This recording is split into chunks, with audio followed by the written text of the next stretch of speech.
Hey, beauties. Hi there. Hi. I want to talk to you guys about singleness. I want to talk to you about healthy singleness. And so let's go.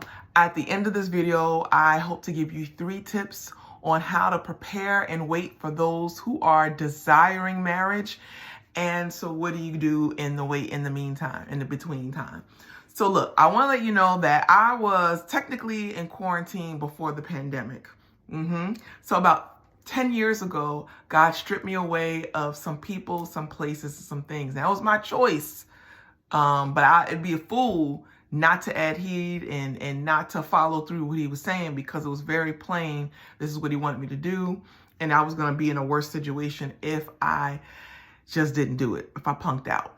So at that time, it was really uncomfortable, which made, the last 2 years in pandemic manageable. To the glory of God, it was manageable.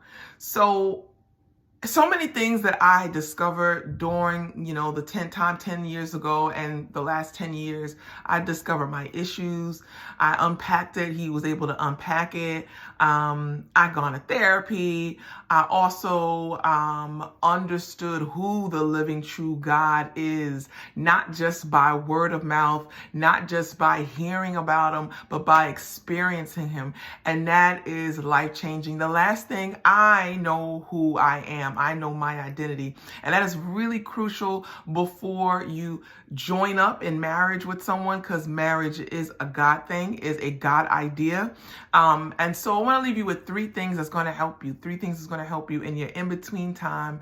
And one is to know who you are. You are already worthy, but know who you are. And please don't come with some career. That's what you do. That's not who you are. Please don't come with some association. That's what you do. That's who you are, not who you are.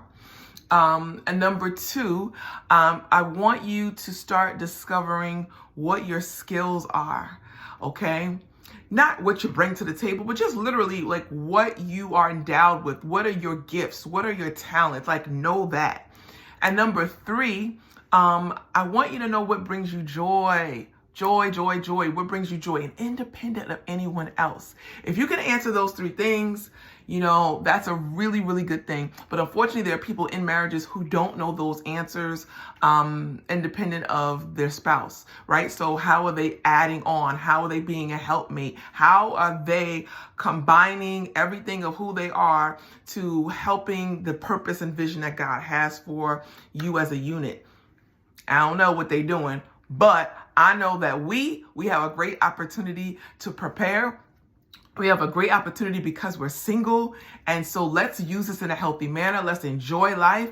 And that's what I want to bring to you. This is the first installment of 40-year-old single, or maybe I should call it healthy singleness. I don't know. You let me know, and you let me know if you want this to continue. Bye.